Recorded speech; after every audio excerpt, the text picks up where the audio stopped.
Bon, aujourd'hui, c'est pas seulement l'anniversaire, le triste anniversaire de l'incendie de Wintzenheim, mais c'est aussi la cérémonie de clôture des Jeux Olympiques d'été 2024 à Paris.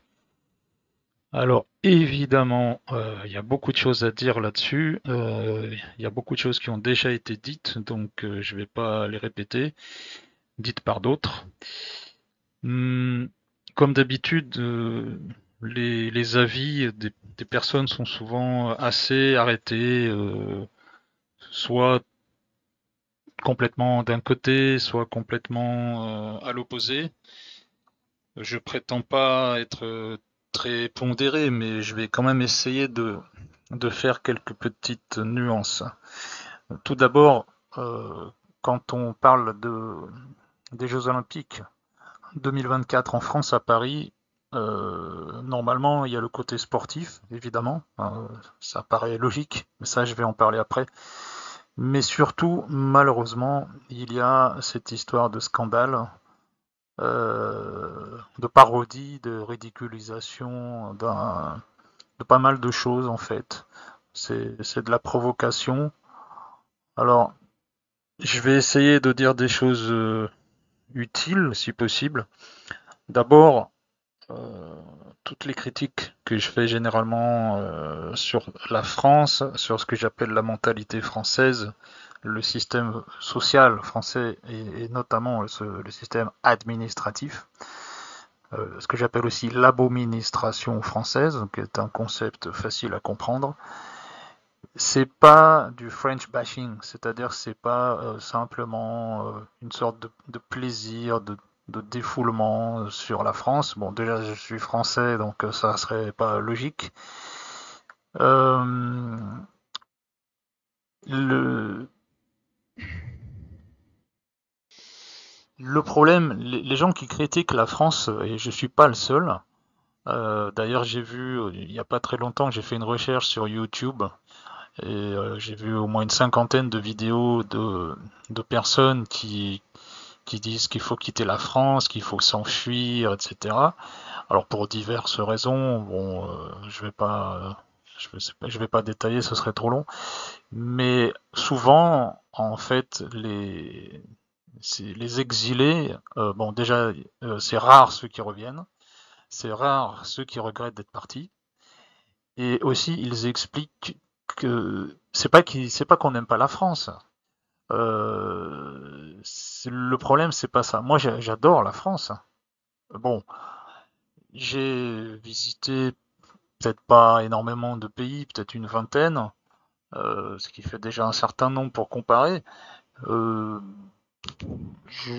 Franchement, honnêtement, hein, j'ai vu aucun pays qui arrive au genou de la France en termes de beauté des paysages, de diversité des régions, de toutes sortes de choses, de la géographie, des climats, enfin vraiment de plein de choses, des cultures, de l'histoire, tous les petits villages, les petits châteaux, les petites rivières, euh, chaque ville est différente, chaque village est différent. Il n'y a pas un seul village qui se ressemble, à mon avis, hein. Alors que dans les autres pays, souvent vous allez d'une ville ou d'un village à un autre, il n'y a quasiment aucune différence à part le nom et l'emplacement. Vraiment, je trouve que c'est un très beau pays, vraiment,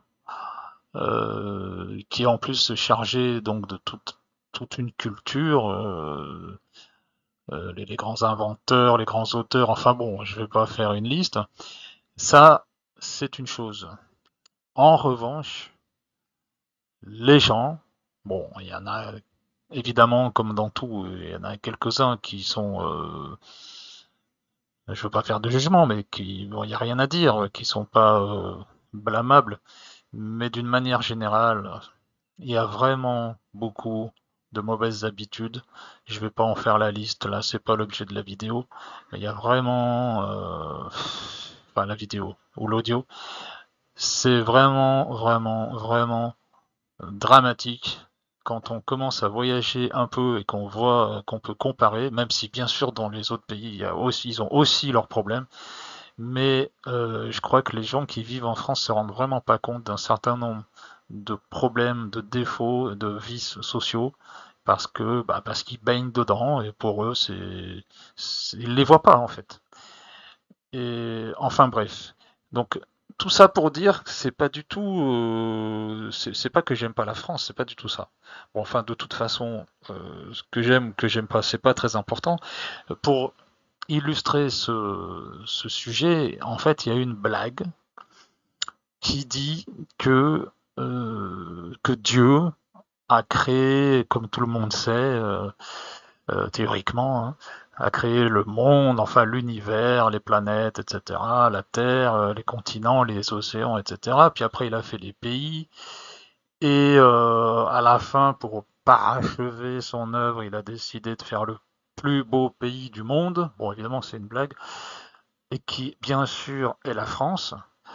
Là, je dis bien sûr, c'est en même temps humoristique et ironique, et en même temps, c'est ce que je pense, même si c'est évidemment subjectif et j'ai pas visité tous les pays et dans chaque pays il y a aussi des choses très très très belles et très bien qui n'existent pas en France souvent. Enfin bref. Et donc Dieu a créé le plus beau pays du monde, la France, mais comme Dieu est juste et qu'il ne voulait pas être injuste en fait avec les autres pays, eh bien en France, il a mis les Français. Voilà, bon, c'est un peu dur pour les Français. Moi, malgré mon exil, je suis français quand même, mais je trouve que ça résume bien les choses. Et pourquoi? Peut-être parce qu'en fait, les gens en France ont tellement tout. C'est un beau pays, il fait ni trop chaud ni trop froid, il n'y a pas de guerre, enfin bon, il y a le terrorisme maintenant, mais c'est quand même, par rapport à beaucoup de pays, c'est quand même un sacré beau pays, où il fait bon vivre, enfin du moins, moi je suis parti en 2015, mais enfin c'était encore à peu près vivable, on m'a dit que c'est bien pire maintenant. Mais par rapport à de nombreux pays, il y a vraiment beaucoup d'avantages, sans parler évidemment de la gastronomie, de tout un tas de choses. Mais je pense que les gens sont tellement habitués à ça, et puis en fait quand on est dans le perfectionnisme, on devient frustré par le tout petit, les tout petits trucs, les tout petits détails qui manquent, et on voit plus que ça. Et j'ai remarqué que ben, quand on a une vie simple, en fait, bon, il y a beaucoup de choses qui n'ont plus beaucoup d'importance, alors que quand on est dans la recherche de la perfection, d'avoir toujours le dernier truc ou le voiture, de je sais pas quoi, le dernier modèle de téléphone ou autre, chaque fois qu'il y en a un nouveau qui sort, on est vraiment malheureux, quoi. Alors que les gens qui n'ont pas les moyens d'avoir ça, eh ben, bon, pour eux, c'est quelque chose qui est assez inaccessible et donc ils ont pas cette sorte de souffrance, quoi. Parce que de toute façon, ils savent qu'ils vont pas. Par exemple, ici au Brésil, bon, la plupart des gens n'ont pas de voiture. Et puis c'est tout. Ça, c'est pas une souffrance, quoi, pour eux. C'est pas. Oui, ils aimeraient, mais c'est quelque chose d'assez vague. Donc c'est pas quelque chose qui vraiment les fait souffrir, quoi. Et en fait, quand on a des objectifs relativement simples, quoi, et relativement accessibles, bah, on arrive à y accéder. Bon, quand il s'agit juste d'avoir un logis, de quoi manger tous les jours, de se vêtir, d'avoir une certaine enfin, santé et sécurité, bon, euh, c'est pas très très difficile. Et si on n'a pas vraiment besoin de plus, bah on est content. C'est tout, c'est pas compliqué. Alors que si on veut toujours plus, et qu'on est habitué à toutes sortes de choses quasi parfaites, ça devient vraiment une sorte de course sans fin et où on est en fait de plus en plus frustré. Et ce dont je parle ici, d'ailleurs, j'en parle de manière très confuse, mais il y a quelqu'un, un auteur, Tocqueville, T-O-C-Q-U-E-L, Tocqueville, T-O-C-Q-U-E-L-L-E, Uevi2le, qui a déjà exposé ça il y a très longtemps, je me souviens plus des dates, hein. C'est le paradoxe je me rappelle plus quoi, de Tocqueville. Sur Wikipédia, il explique ça assez bien. Bon, ensuite, pour en revenir à cette histoire de Jeux Olympiques, euh, déjà la question du sport à la télévision, c'est une chose euh, que j'ai du mal à comprendre. Euh, Enfin, voir un film encore, bon, déjà dans un film, il y a une sorte de contrat moral. On sait déjà avant de regarder le film que de toute façon, c'est une fiction. C'est des choses qui n'existent pas dans la réalité. C'est des gens qui sont payés pour jouer des rôles. Bon, on le sait, on joue le jeu, on est on est quand même intéressé par l'histoire, on vit des émotions, etc. Puis quand c'est fini, bah c'est fini et puis c'est tout. Et voilà, c'est une parenthèse. Le sport, c'est pas des films, enfin les Jeux Olympiques ou les matchs de foot, les choses comme ça, c'est pas des fictions, c'est des vraies choses qui se passent vraiment avec des vrais sportifs, etc. Euh, Pourquoi les gens s'intéressent à ça?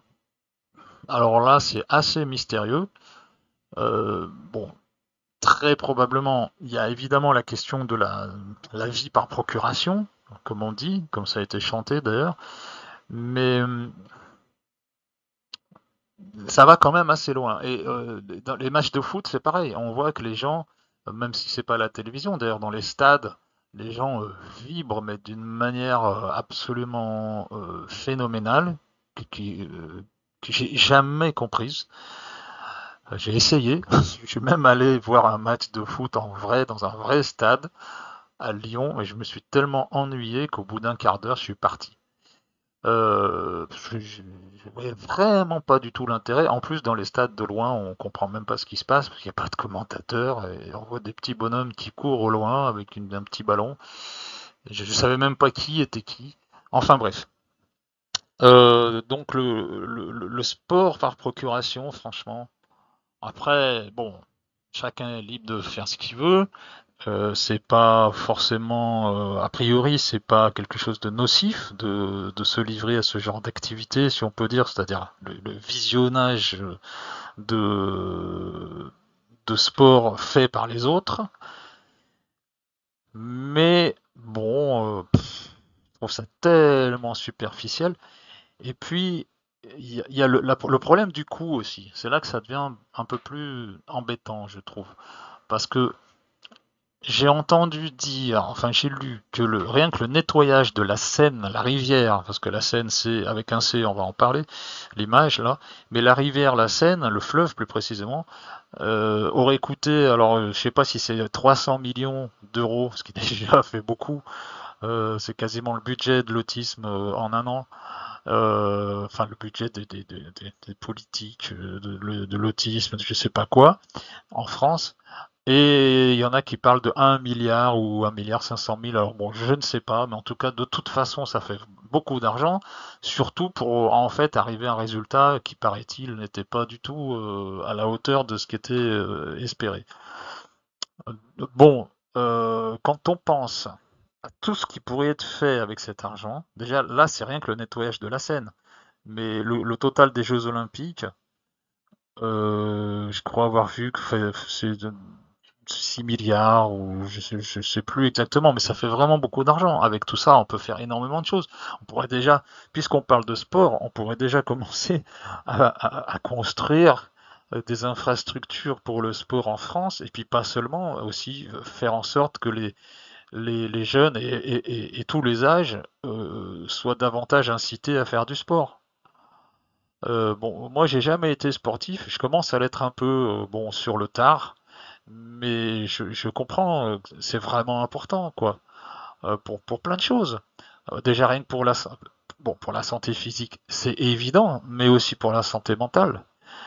Et, et puis quand bon les maladies, enfin l'alimentation, bon, il y a tellement de choses à dire, je vais pas m'étendre là-dessus, mais il y a une chose qui est remarquable, c'est que encore une fois, c'est quand on voyage, quand on vit, parce que bon, voyager, passer des vacances, c'est pas suffisant. Il faut aussi vivre au moins 2 ou 3 mois dans un pays pour vraiment faire des comparaisons.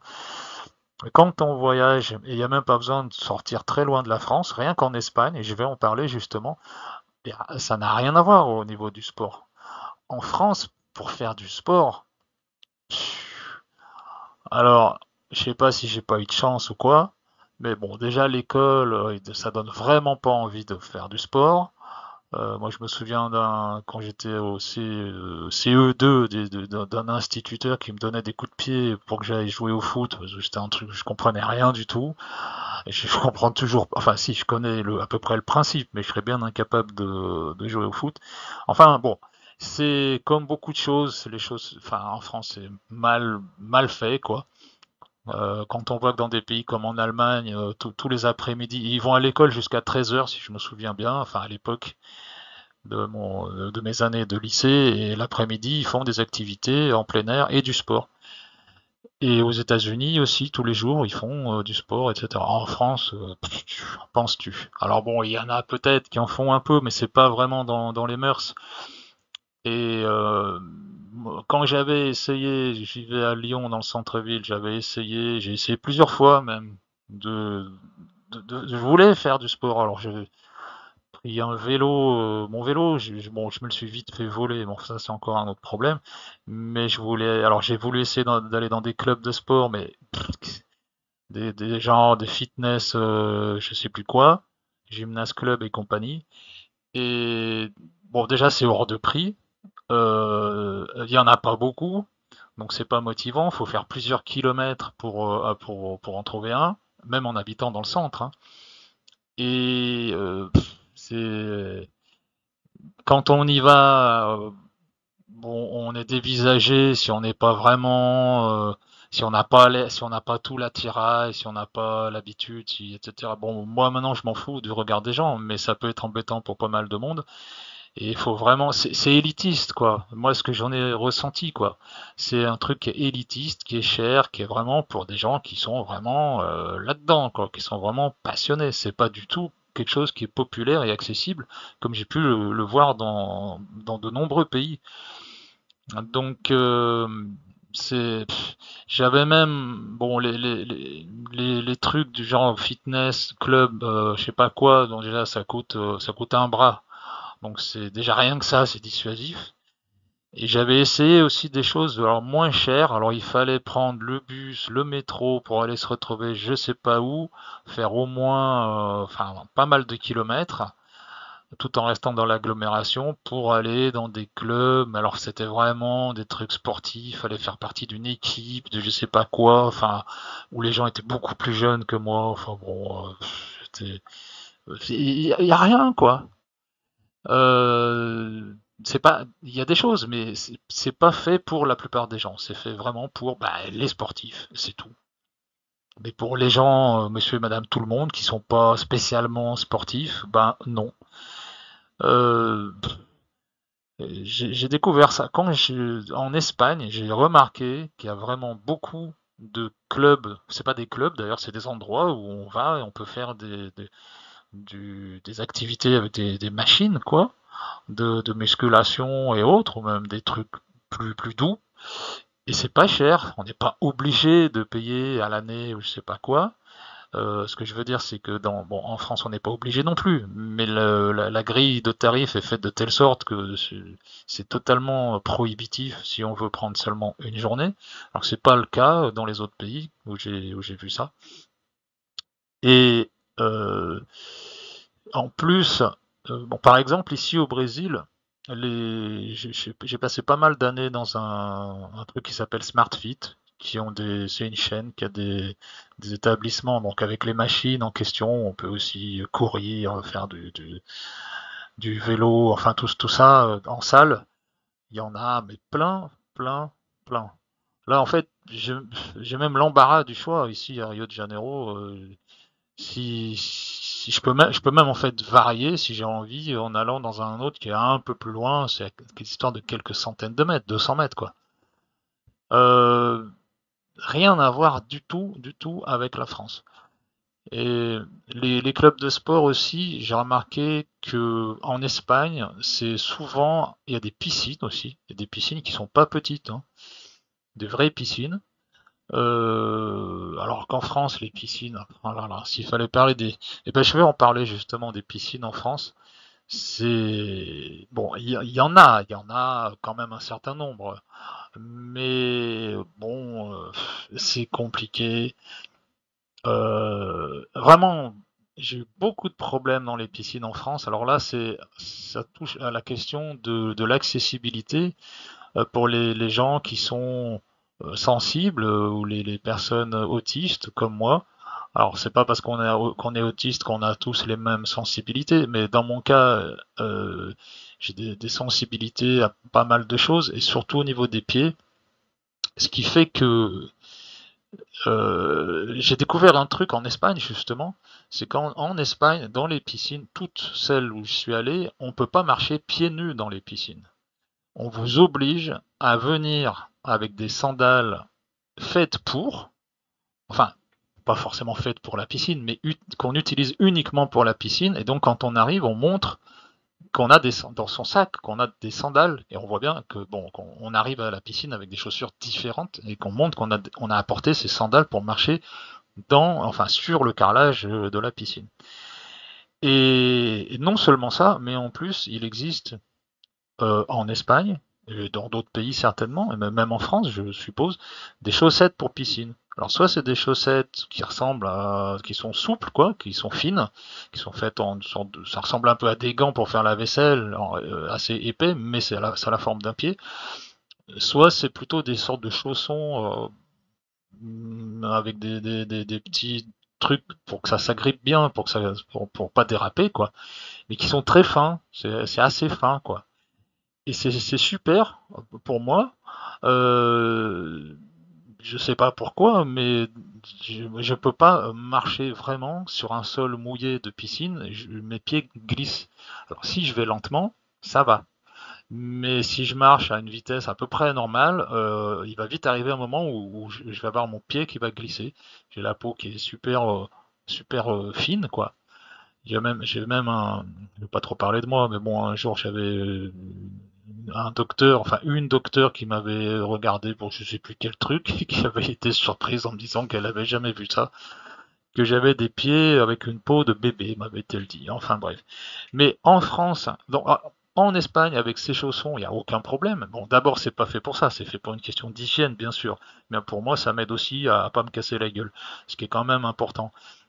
Mais en France, ouah, j'avais donc acheté ces choses-là, surtout pour pas tomber, mais j'ai voulu y aller alors dans une piscine à Lyon, pas moyen.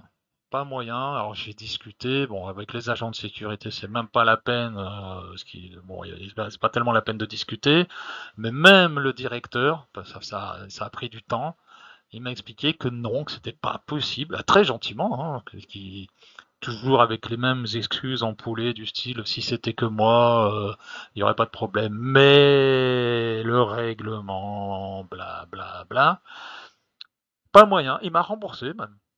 Euh, franchement, j'ai beau expliquer que, que j'en avais besoin pour pas tomber, puis que c'était pas sale, que c'était manifestement des trucs qui sont faits que pour la piscine. On peut même pas marcher dans la rue avec, c'est trop fin.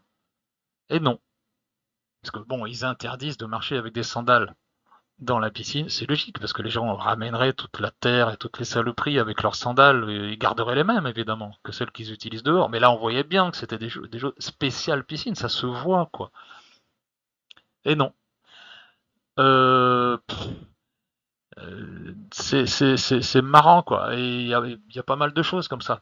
En fait, en Espagne, on est obligé d'avoir ça pour pas salir le sol avec nos pieds, alors qu'en France, c'est le contraire. On n'a pas le droit d'utiliser des protections pour les pieds, ce qui fait que tous les gens marchent avec leurs pieds, évidemment, et ils répandent toutes leurs bactéries et tous leurs trucs de partout. C'est exactement le contraire. Si on parle maintenant du reste, c'est-à-dire pas que les pieds, alors là c'est encore pire, parce que franchement, c'est triste, quoi, mais je pense que les Français et les Françaises ne se rendent pas compte de l'image qu'on a en dehors de la France. Moi, au début, j'y croyais pas. Bon, les Français passent pour des sales, qui se lavent pas, etc. Je me suis dit, bon, c'est juste de la jalousie et tout. Mais non, quand on sort et qu'on voit comment ça se passe dans les autres pays, par exemple au Brésil, c'est inimaginable de pas prendre une douche au moins une fois par jour. Bon, à part peut-être, bon, c'est vrai, il y a des gens qui vivent dans la rue, mais même eux, enfin ceux à qui j'ai parlé, ils se débrouillent quand même pour prendre une douche, ou même ils se lavent même dans la mer. Bon, ici il y a la mer. Mais en France, bah, la piscine, je vais parler que des piscines parce que les gens, ce qu'ils font chez eux, j'en sais rien. Et puis s'ils ont envie d'être sales chez eux, ça les regarde. Mais les gens qui sont sales et qui viennent à la piscine, en fait ils se lavent dans la piscine. C'est rare qu'ils se douchent avant d'entrer. Alors c'est obligatoire de se doucher avant d'entrer dans la piscine. C'est logique. On arrive, on n'est pas forcément très propre, on peut avoir de la sueur et ainsi de suite. Regardez, c'est rare, c'est très rare les gens qui prennent une douche avant d'entrer dans l'eau. Par contre, après, oui, parce qu'évidemment, comme l'eau est dégueulasse. J'ai vu ça plusieurs fois. J'ai vu, alors une fois, bon, moi j'aime bien les piscines, j'aime bien la natation. Je me souviens, c'était à Nice. Alors j'ai remarqué, il y avait toute une classe de gosses qui sont arrivés. J'ai bien vu qu'ils sont arrivés. Il n'y en a pas un qui est passé sous la douche. Et vas-y que ça, ils entrent dans l'eau, ils nagent, ils plongent, etc. Poliment, prudemment même, j'ai fait la remarque au prof, enfin, je sais pas quoi, qui les accompagnait. Il a été tout de suite assez, enfin, très français en fin de compte, assez arrogant, détestable, dédaigneux, etc. En me disant, mais si, il se lave, je les ai vus et tout. Enfin, vraiment, le déni le plus complet. Je dis, mais non, mais j'ai bien vu, quoi. Ils sont passés directement d'au désert à la piscine. Non, non, non, monsieur, ils se lavent, c'est sûr. Bon, qu'est-ce que tu veux discuter avec des gens comme ça? Mais c'est souvent comme ça en France. C'est comme le nuage de Tchernobyl qui s'arrête à la frontière et puis tous les autres trucs. T'as beau leur dire, mais enfin, regardez, vous voyez bien que c'est pas vrai, vous voyez bien que ça c'est bleu. Ils vont dire, bah non, c'est vert, c'est sûr. Oui, je vois bien, vous voyez. Non, c'est vraiment n'importe quoi. Le pire, cette histoire de gens qui se lavent pas, c'était à Aix-en-Provence, où j'ai dû passer quelques mois pour avoir un diagnostic d'autisme, enfin bref, toute une histoire. Donc comme ça a duré assez longtemps, j'ai pu aller plusieurs fois à la piscine, encore une fois. C'était vraiment, oh là là. À un moment, il y a un mec, alors moi j'étais déjà dans l'eau, le mec il est descendu, je sentais l'odeur de sa transpiration. Une odeur qui pique en plus. Infect. C'était tellement révoltant, je suis sorti, je me suis pas énervé, j'ai parlé, parce que bon, il faut surtout pas s'énerver dans des lieux publics, hein. C'est nous qui nous faisons enfin, montrer du doigt, etc. Donc j'ai parlé encore une fois calmement et poliment au maître nageur, qui était censé vérifier quand même un peu ce genre de choses. Il m'a pris de très haut. Je me rappelle plus exactement des détails, mais enfin c'était vraiment moi l'emmerdeur dans l'histoire pour lui. Évidemment, il a fait aucune remarque au mec, ce qui fait qu'à la fin c'est moi qui suis allé parler. Je sais plus ce que j'ai dit au mec qui était dans l'eau qui puait. Même au-dessus, quand j'étais au-dessus de lui, ça sentait mauvais. Je lui ai dit, je sais plus quoi, je sais même pas si ça a servi à quelque chose. Et alors que monsieur le maître nageur, il faisait le beau à discuter avec des filles et tout, il regardait à peine. D'ailleurs, en parlant de maître nageur qui surveille pas, alors là, encore une autre histoire, cette fois c'était à Paris. Alors des histoires, il y en a plein, mais un truc qui m'a vraiment choqué, j'étais à une piscine, le nom c'est un nom carré, quelque chose qui a un nom qui ressemble à carré, dans mes souvenirs. Et j'ai été intrigué parce qu'en fait, il y avait deux surveillants. C'était un jour où c'était assez calme. Il devait y avoir peut-être 10 personnes qui nageaient, quoi. Et il y avait deux surveillants qui étaient sur leur chaise en haut d'échelle, là, comme des trucs de tennis, enfin, pour surveiller. Mais ils avaient rapproché leur chaise. En fait, ils discutaient. Ils étaient à un coin de la piscine. Euh, côte à côte, vraiment le plus collé le plus possible. Ils étaient en haut de leur truc, quoi, à 2 mètres, 3 mètres, quoi, 2,50 m. Et ils discutaient, ils discutaient, ils discutaient. Alors déjà, je trouvais ça assez bizarre que les deux chaises soient côte à côte. S'il y a deux surveillants, elle était grande, hein, la piscine, hein. S'il y a deux surveillants, c'est quand même qu'il y a une raison. Et je me suis assis de l'autre côté du bassin. Je crois que c'était un bassin olympique. C'était grand, hein, donc 50 mètres. Et j'ai observé, j'ai fini par regarder l'heure et tout, et j'ai chronométré, enfin j'ai vu que pendant au moins 20 minutes, et 20 minutes c'est long, dans mes souvenirs, si c'est pas une demi-heure, mais au moins 20 minutes, ça c'est sûr, il n'y a pas eu un seul moment où ils ont tourné la tête vers le bassin. Alors de là où ils étaient, ils voyaient un peu, évidemment, mais ils voyaient pas tout. C'est-à-dire que le mec qui discutait vers l'autre, il avait toujours la tête dans la direction de l'autre, qui était le plus dans le coin, quoi. Et il n'y a pas eu un seul moment où, en 20 minutes où il y en a un des deux qui aurait un peu tourné la tête pour voir ce qui se passait dans le bassin, quoi. Hallucinant comme truc.